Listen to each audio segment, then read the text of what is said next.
Everybody, and welcome to this week's edition of Straight Talk with Brennan O'Brien and Tim Rowe from the Straight. Brought to you by our sponsors, Inglis and Darley. Today, the Inglis Easter Yearling sale is in the spotlight. We talked to Widden's Antony Thompson about the sale, as well as to WinStar's Liam O'Rourke about Widden's new edition, Cogburn. We also talked to Inglis's Sebastian Hutch, looking forward to the big 2 days of selling here at the Riverside Stables. And Rose Hill remains firmly on the discussion around here at currently the Riverside Stables. Plenty of discussion around what's going on there. We'll give an update with what's happening, as well as floods in Queensland racing and the impacts of tariffs on Canadian racing. And in wagering, the Japanese wagering company MIXI is in the spotlight. Okay, Tim, we're going to cover a few things here today, but talk to us about sort of the vibe around the sale. A lot of focus on Easter at the moment.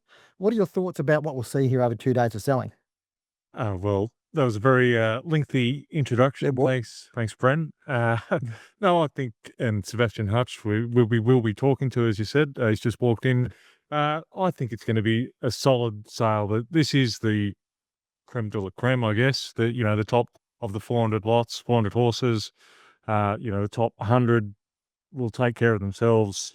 Big players, international players come out here. The Colts partnerships, the big Phillies investors, if they want to partake in the industry, this is where they play. Yes, multi-millions, of course, but certainly if you're a big investor, you're involved at Easter without question, and I'm sure we'll see that again on Sunday and Monday. We didn't always have a stellar draft here. We had a lengthy chat with Antony Thompson. It was fantastic. Gave plenty of his time. He actually was more interested in talking about his new stallion in Cogburn. He introduced us to Liam O'Rourke from WinStar Farm. A really interesting chat, Tim, sort of about them Widden going back to the days of shuttling an American stallion here. It hasn't happened for a few years, and it's interesting to see their enthusiasm for this concept of bringing this very fast horse Cogburn out to Australia. I guess I shouldn't say some studs. There can be a temptation for standing a stallion because you can. And you'll possibly make money out of that horse. I think Antony's very cognizant of the fact of standing Cogburn that he believes in the horse. That's why he's gone, you know what, local stallions, colonial stallions, Northern Meteor and so forth, and obviously Zoostar at the moment has served Widden very, very well for 20 plus years, but he's, genuine outcross stallion, speed, and importantly a turf horse. And as we hear from Antony and Liam, they believe that he will suit the Australian market and can leave an impression, and we'll find out in 3, 4, 5 years whether that's the case. And here's what Liam and Antony had to say about Cogburn. So we're here at the Inglis Easter Yearling sale, and we're lucky to have both Liam O'Rourke and from WinStar Farm and Antony Thompson from Widden with us. And Liam, we'll start off with you.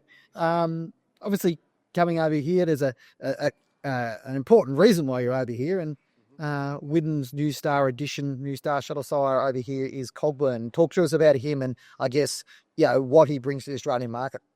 Well, firstly, we're incredibly excited to be partnering with Antony and his team at Widden Stud to bring Cogburn to Australia. Just an incredibly fast horse. He did really incredible things that we don't see in the U.S. as far as the speed on the turf. By an incredibly popular sire, and not this time. So he had some really unique elements that we thought would set him apart, and it has in Kentucky.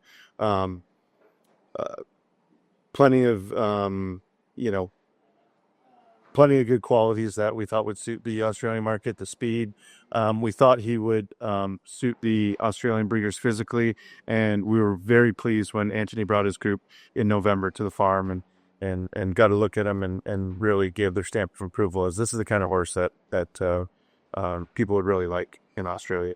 We like to think of ourselves as global racing aficionados in Australia. We understand the form lines and the sire lines and that overseas. Not always the case. The Australian breeders do tend to stick to their own understanding. Has been successful over time. Talk us about his sire line and where he sits this horse in terms of profile in the American market. So Not This Time is absolutely at the top of the market as far as commercial sires. He's had a wonderful start. We are big supporters of him. We felt that we found the Not This Time that truly had speed. That was the most important factor for us. So as you can see in the sales results, topping Saratoga, the brilliant horses that he had in September, at Keeneland September, he's really a top class stallion in the U.S. Yeah, yeah. And just in terms of what is kind of interesting, we pride ourselves in Australia on our speed horses, right? And the horses that are, and so he comes into a market which is quite competitive for elite sprinters, Cogburn. How does he feel like he stands up alongside that? Where does he sit alongside that? If you're trying to compare him to, you think about, what we like to see in Australia and the type of horse we like to see. Do you think he fits that mold? Yeah, absolutely. I think a couple of things. I think his Troy at Saratoga in 2023 when he beat both Caravel and No Balls, the previous two winners of the Breeders' Cup Sprint and Turf Sprint champions in the U.S. And then to come back following year in the Jaipur, 59 and change over 5.5 is just something that you kind of see it and you go, well, that couldn't be right. And in fact, it was. And he franked that for him at Kentucky Downs again. So I think the class and the speed is all there for him. Talk to us about what's the vibe in the American market at the moment, where things are at. We sort of see it from afar. We see some just fairly positive signs in terms of some of the investment there. Probably some of the similar challenges what we see into Australia across the full depth of the market, particularly the lower end of the market. Is that sort of a reasonable assessment, do you think, of where things are at? And sort of, how are you guys sort of addressing that from WinStar's perspective and sort of attacking trying to get a hold of the market at the moment? Yeah, I mean, it's a very polarized stallion market. It's a very polarized yearling market. If you have what they, the perceived quality, I mean, you really get rewarded. This is a stallion that we got tremendously rewarded by in our first year. We got absolutely overwhelmed in the interest in him and set him up to breed, a high number of mares this year, a high quality group of mares this year. For the last 20 years, at least, Widden successfully is built the roster on Colonial Stallion, Zoostar, and Northern Meteor before him, and so forth. What made you go back to the shuttle market with? I guess you had Anabar and Belong to Me many years ago. What decided to go back to that well? This horse, yeah, it wasn't. I wasn't necessarily looking for a shuttle horse. I just saw Cogburn and that wow factor. You can't ignore it, I didn't wake up one day and say, all of a sudden I need a shuttle horse. It's a bit like Anabar. When I saw Anabar, he was a horse that I thought, well, could get him in Australia, it'd be epic. And he made a really big impact. And he was, for a horse that didn't shuttle for that long and never served that many mares down here, Anabar's a fantastic influence and was left a real mark. And Belong to Me was another nice horse that did his job, but this horse is that real wow about him. There's that X factor and just that explosive speed. And you can't beat speed from where I sit. So I don't mind where they come from, where they're that fast. You just got to have them. And the turf factor, the fact that he did do it on turf as opposed to dirt, how important was that? Oh, yeah, I think that's vital. It is a difference, and it's a different makeup and a different type of horse.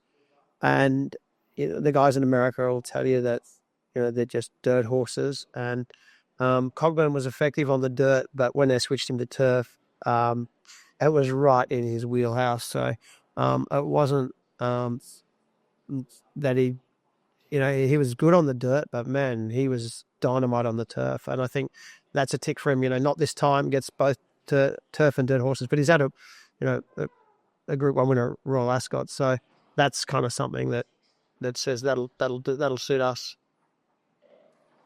Terrific. All right, let's move on to Easter. Obviously, it's a big, important time of year. It's a significant sale. I mean, what are your expectations heading into this week? And where do things sit with you? Where's your confidence at? Where's the market at? Where's the quality of your stock at? Talk us through that. Well, it's always a big sale, and it's a very important sale for not just ourselves, but the whole industry. It's great to see so many internationals down here. And I guess it's time to showcase Australian racing, Australian breeding. So we're excited by that. Excited by, obviously, Saturday on a good track at Randwick for the first day of the championships. Hasn't happened for a while. So that's something to really look forward to. And the horses I've got to sell, we're really excited about what we've got to offer, and quite proud of the draft we're presenting and the way they look and the way they're being received. I guess the market's the market. It's not for me to change it, but everything, all our indicators, it's going to be a very good sale. There's all the right people here. Sebastian and his team have done a very good job. I don't think, they would have missed anyone. They've really gone out to get as many buyers here as possible at every level. And we're seeing some, really busy days. First day we did 40 cards. Yesterday we did 55. Today we've been really, really strong. And, people are starting to, get through their look, full draft and full looks, and then they're coming back on their seconds now. So I think we're in really good shape. And, I can't wait to kick off Sunday. And part of that draft is obviously Zoo Stars fighting it out for potentially his first general size premiership this year with up against Pride of Dubai at the moment. But you've got the brother to Timing's Everything and the brother to Schwartz and three-quarter brother to Zoo Gotcha's going through Easter. So I'm sure they'll be sought after, highly sought after. Yeah, I mean, I've got 8 Zoo Stars, so you're going to be busy, but they're really lovely horses, as you said. The full brother to Schwartz, recent Group 1 winner, which is fantastic. Three-quarter sister to Zoo Gotcha, the actuary, and she's a star. Lot 217 has been one of the most admired and talked about fillies on the complex, I'm sure. And she's just something where you sort of, when you do your matings and when you're buying mares and when you're sort of looking at what you're doing, you dream of getting a filly like that, and she is just special. So that's really exciting and something pretty cool. And with Zoo Gotcha just being announced at the Magic Millions mare sale yesterday, timing's very current there. She's going to make an awful lot of money, and here's a filly that's closely related to her. We've got a full sister to a Climbing Star who we sold as well, and out of Bryony, and she's another gorgeous filly, full sister to a Group 1 winner. And of course Climbing Star goes to the Magic Millions mare sale as well.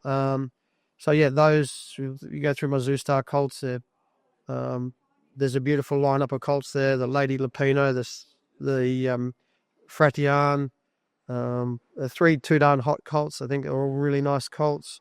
Add to that, a Schnitzel colt out of Madame Rouge. I've got a Gunrunner colt, a Wooden Basset colt.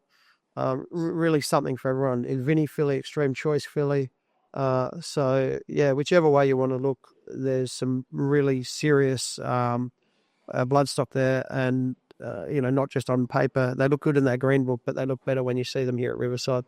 On Zoo Gotcha, so it was a filly. There was talk maybe there was some breeders in that syndicate, or some big breeders that may have tried to keep her, or you send it back to Widden and breed with her. Was that a consideration, or is she just too valuable to not put to market, I guess? Well, that was certainly my plan. I would have loved to have done that, and I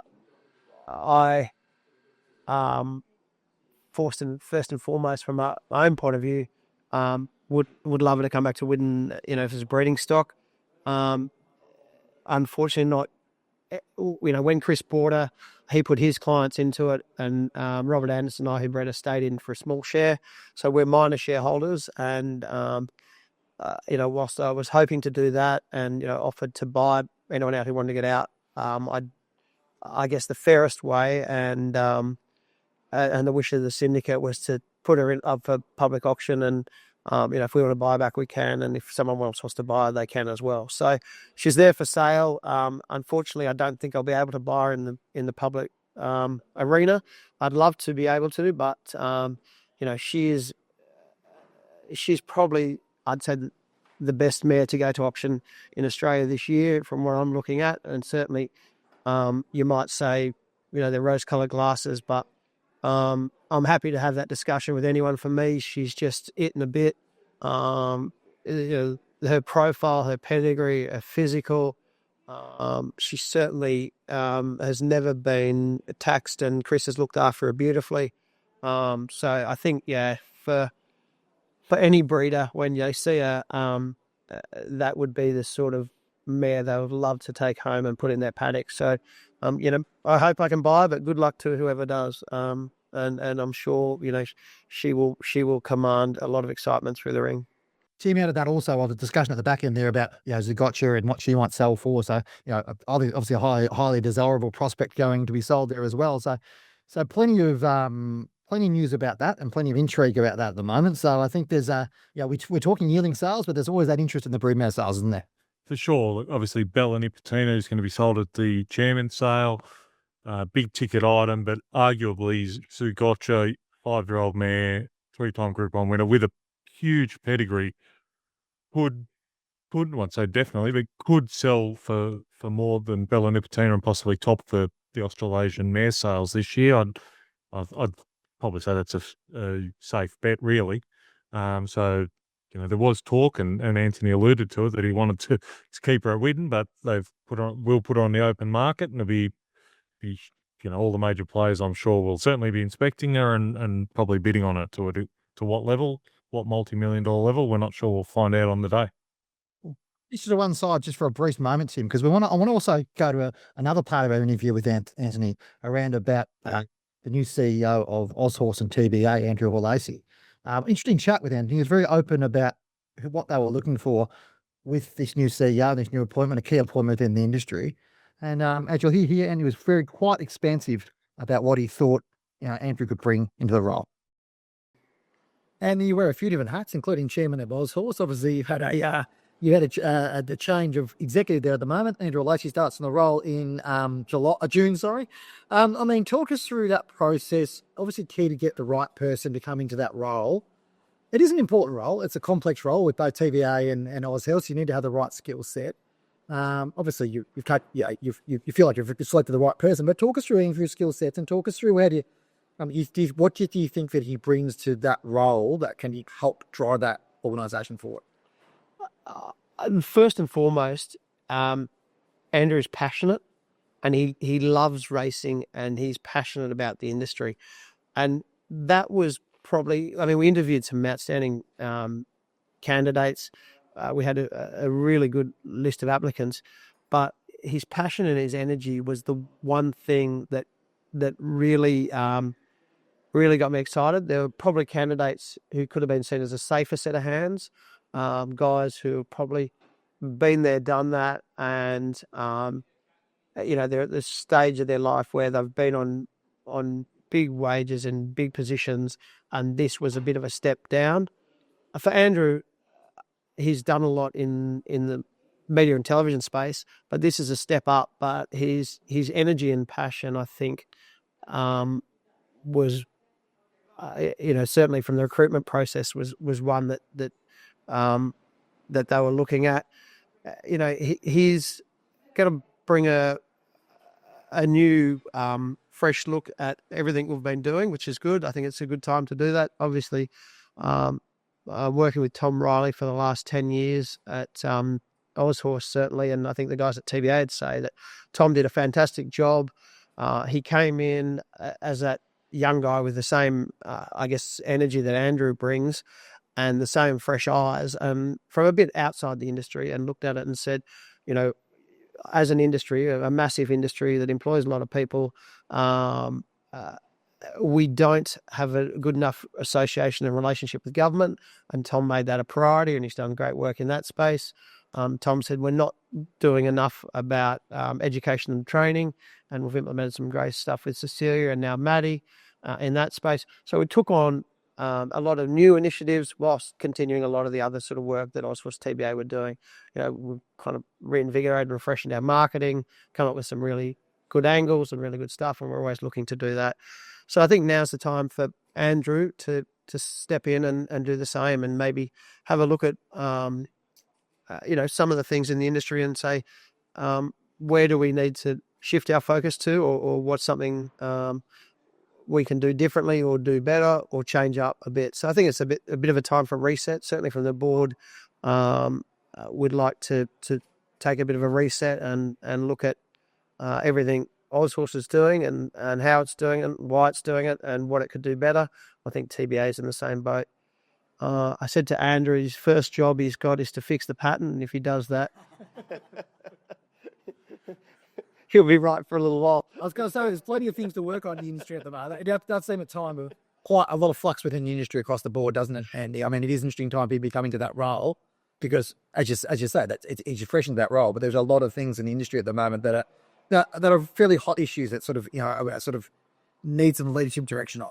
Yeah, I mean, there's never a dull day in this industry. As you guys know at the Strait, you're never short of a story. And at the moment, there seems to be, it's quickly evolving space and the stories and the challenges. But, we do have so many things going right. We do have such a fantastic, strong industry. So I think whilst, yes, there's always issues, there's always challenges, we've got so much positive stuff happening. We can't forget that. We need to build on the great work we've done. We need to build on all the success we're having.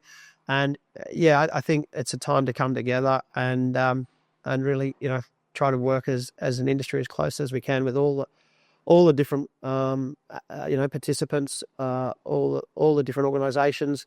And I think with Andrew in that chair, one of his main charters will be to try and improve working relationships and get better outcomes for everyone.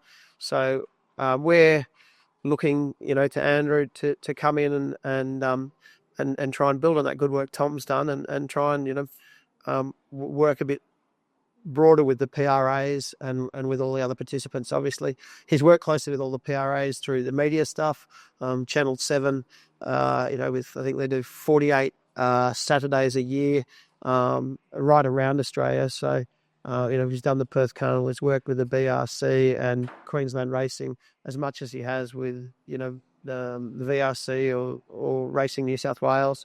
So he's already got a pretty good idea of that landscape and hopefully those relationships can just help us as an industry. Inglis's Easter Yearling Sale is only a couple of days away. To be staged on April 6th and 7th at Riverside Stables in Sydney, the Easter Sale has featured 37 future Group 1 winners since 2018. 9 of those could have been purchased for $200,000 or less. It's also the source of current 3-year-old stars, Lady Shenandoah, Switzerland, Autumn Glow and Growing Empire. With 421 yearlings catalogued, including 228 that are either the progeny of stakes winners or siblings to stakes winners, there's no shortage of quality options. Go to inglis.com.au to check out the catalogue. And joining us is Inglis Bloodstock CEO, Sebastian Hutch. Sebastian, you're a regular on this program now. You've been in here a few times on Straight Talk. It's great to have you on here. It's an exciting time of year. You're a little bit of nerves ahead of the Easter sale, or where do things feel? Nervous ahead of this. This is my second time on, and you've really built it up for me. I'm nervous ahead of the sale, but I'm paid to be nervous. It's my prerogative to be nervous. I think if I was comfortable or complacent or any of those things, the vendors wouldn't be happy. So I think the vendors have me exactly where they want me. How are you? You've done all the work getting the catalogue here, but the horse is actually arriving. Some I'm sure you have seen recently, but you would have canvassed to get them in August, September last year. Horses develop at different rates. How are they looking now? Yeah, please. I mean, as you say, we see most of these horses in August and September. The majority of whom we won't have seen again until the last 2-3 weeks or even the last week. It's a collaborative process putting the catalogue together. You're working with vendors to try and identify what you think the suitable horses are. So, ultimately there's generally agreement between us and the vendor as to what the suitable horses are. So, you come here not expecting too many great surprises. Ultimately, you put the horse in the catalogue because you and the vendor believe that they're going to be spot on come the 1st of April. And certainly it feels like that's materialised to be the case in terms of most of the horses. You take a speculative view of a few of them and get here and can really be very pleasantly surprised. Some horses just do extraordinarily well. And as you'll have alluded through various podcasts, various editions of the newsletter, the profile of stallions changes so much. You talk about these young horses. You look at that crop of Wooden Bassett, Farnan, Bivouac, and Old Acre, and they're quite well represented in the sale. But just the appetite for the progeny of those stallions is through the roof. You look at Too Darn Hot with his 3rd crop yearlings. He's really in the zone, so to speak. So again, when considering the profile or the progeny of those stallions back in July and August, did we anticipate we'd be here with any of them? Maybe not, but it's worked out well that we are. Bloodstock's one thing. People safe buying bench is another thing. Have you got all the people you need to, or you want to get here right now over the next couple of days to be able to bid and to to put their hand up and make an impression in the sale? I think it's fair to say you'll never meet somebody who works in an auction house that says we've got enough buyers, right? You'll never have enough buyers. You always want more. There's an element of greed to it. But we're pleased with the level of attendance at the sale, the level of engagement with the sale. We have a slightly smaller catalogue this year. So trying to meet the benchmarks that are likely to be considered to be acceptable out of the market will be different to what they would have been in past years with more horses in the catalogue. But yeah, we're pleased. I mean, people seem genuinely excited to be here. We've been very lucky with the weather. Like, it's been very pleasant moving the horses over the last 3 days. And the feedback on the horses in general has been hugely positive. But again, like we stress this time and time again when trying about the sale, that the expensive horses get all the headlines, but really, for the people who do the work, look at all the horses, keep their lists long, there's a lot of value to be found in the sale because, ultimately only a small percentage of the horses make a lot of money, and a lot of the horses in the catalogue end up getting very bad. Brett Fielding alluded or told us last week on this podcast that some of the internationals that were going to be active, Craig Ramsey, a South African agent, and so forth. But what about the local trainers that maybe have to buy on spec to a degree, or the syndicators that will be active in that $0 to $200,000 range, I guess? There are many of those expressed an interest at this stage and their level of appetite. I think people want to buy quality stock, so they consider the sale on the basis that this is the strongest consolidation of quality stock of any sale in the Southern Hemisphere. And as a consequence, they'll all have a look at the catalogue and all have a look at horses and all try and see what opportunities there are there to buy. It's all very price sensitive. Like, I've never used the word discerning so frequently in such a short space of time as what I have over the last 6 months. But like, it's a discerning marketplace. People have been more selective with how they've gone about identifying their horses, which is understandable. People being a little bit more conscientious, a little bit more conservative. But I think people get excited at the sale and they walk out, they see horses they really like. We try and work with the vendors to consolidate a list of the horses that we think will fall into the $0 to $200,000 bracket, just to try and help people who are shopping out of the market to make sure that they're looking at the right horses for their budget. That's been a very positive thing for the sale for a number of years, and expect it to be a big help to a lot of people this year. Sebastian, all the best. It's obviously a big time of year. It's probably the most focused on Inglis throughout the year, and it sounds like everything's in place for a successful couple of days. But in the sales ring, we never know what might happen. We had extraordinary times last year. This year, you never know what might happen. We have a lot of work to do still. I mean, what is it till the start of the sale? We're 2 days out from the start of the sale. There's still a lot of work to do. But at the same time, I think it's encouraging to be in the position we're in at this point. Hopefully we can continue to engage more buyers and say, hope we get some luck with vetting and just how the cards fall. And if that's the case, with a bit of luck, we'll send more people home happy than Is there any neck on the line, I guess, couple of absolutely highlight No. that might, Winks Philly last year, I'm very grateful to the support of all the vendors across the whole catalog. I'm hoping that everybody has a horse that sells, or multiple horses that sell really well. I have horses that we split inspections up through the spring, and we try and keep it relatively consistent in terms of who goes to what farms year after year. So you develop sort of a perspective on how certain farms do different things, and inevitably you develop an affinity or a preference for certain horses that you've seen or that someone's told you is a nice horse. And like, there are certain horses that I came here looking forward to seeing because they were beautiful horses in the spring, and it's exciting to see them again. And like, there's, I suppose, a couple of horses I'm really excited about putting through the sale because it was part of a conscientious effort on the part of relationship with that vendor or those vendors to get those horses to the sale. These had alternative options, and you're just hoping that things play out in a manner that has everybody happy. And at this stage, that looks very promising, but we won't take anything for granted. All the best, Sebastian. Appreciate it. Cheers. Thank you. Nice to have been between the two of you. Tim, we're here at the Riverside Stables, as we said, and all of the talk this morning was around about the new management of Yulong. Jun Zhang, less than a week after Vin Cox's departure. I guess maybe not completely surprising, but it seems like they're pretty keen to move on from, the Vin era and sort of, begin their own path, with Jung at the helm. Well, Zhang Yixing, since he's started Yulong sort of more than a decade ago, and he's just got bigger year after year, his family has been an integral part of the business, I guess, not front and center, certainly from a media perspective. There's been Vin most recently and Sam Fairgrave, who's still there, of course, and an integral part of the team. But in terms of management decisions, there's been Jung and Harris as well, another son-in-law that have been there. You'd see them at the races, you see them at sales like this, just not, I guess, certainly been outwardly making the decisions, but obviously I think you'll see more and more of that where he's brought it in-house and, looking at his family, they've learnt the ropes, I guess, Jun and Harris and so forth. So I guess he feels now's the right time to give them that responsibility to Jun to lead the way. Yeah, and they're absolutely flying from a racing perspective. They've got 11 Group 1 wins this season already, and more to come probably this weekend. Via Sistina and a whole bunch of other horses. Trusty Trees at the moment winning the other day. They just extraordinarily formed the bottle green of Yulong. We move quickly on to Bryce Hill. We'll skip through this one relatively quickly, Tim, because it is one of the biggest issues in racing, but it gets talked about a lot. But you get the feeling that we're still going to be, the controversies, the ups and downs, the ins and outs. It's going to be rolling right through to May 12th, the delayed date for that vote, isn't it? Well, a week ago we said we were sick of it and we'd move on very quickly because we'd hopefully today, Thursday, we would have got at least some sort of resolution. That hasn't happened, as you just alluded to. It's been pushed back to 12th of May. It's more, Peter McGoran's been in the media again this week, so just concerned about the health of racing. I don't do a lot of research for this podcast, as you know, Bren, but I did do some.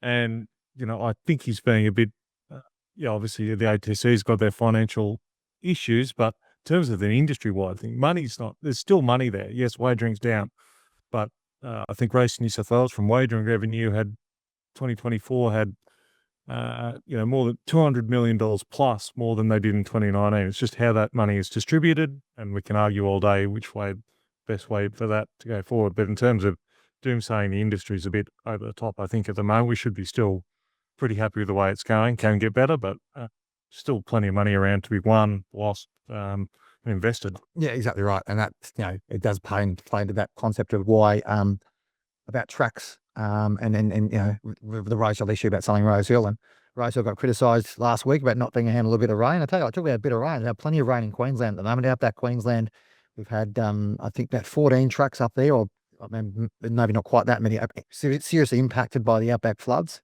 There's a story about Maxwellton in a friend of Dick Hatcher, man, Isa, having its local meeting washed out this weekend.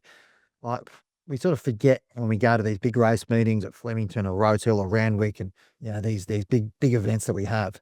Racing's heartbeats in those outback communities, isn't it? You and I both grew up in country towns. Loved our races, loved our picnic races, loved going to those things. That's where the passion is developed from. And look, hopefully things will recover well in that part of the world. But we can't forget about those people who, those communities who turn up year on year to go to their cup meetings and love to celebrate and love to have a bet and watch their horses and enjoy that aspect of the game. Absolutely. It's a social, once a year social event. All the clubs are run by volunteers, put in hundreds of hours and working bees to get tracks ready. So, it's just unfortunate, but I think I did hear on the news the other night that, an area twice the size of Victoria is underwater in Queensland at the moment. So it's just phenomenal how much rain and water there is, and the flood damage. And they, that article that Warwick Barr did, still Racing Queensland still haven't got a handle on quite what the damage is yet, because the people have flooded in and can't get to the tracks, or they've got other priorities, understandably, to work out before they worry about their once a year race club. And you want to talk about people who love their horses and the heart and soul of racing. That's where it's at. There's another story there I urge you to check out this week about racing in Canada. The Canadian champion Moira debuts in Randwick on Saturday. It'll be fascinating to see how she goes. She's a Breeders' Cup winner, absolute champion, superstar, probably the best horse to come out of Canada for a generation. But Canadian racing's in a bit of a tough spot at the moment, and a lot of it's to do with some of the issues they've got with the states and tariffs and all that type of stuff. Look, it's quite a complex thing. I urge you to check out Matt Stewart's story, and I think we'll probably we'll see more about this coming forward in the future. So now it's time for our daily start of the week. Here's a quick look at Animo. His first two books reflect his champion status. In those first two seasons, he's covered 19 Group 1 winners, 82 group winners, 127 stakes winners, and 186 black type performers.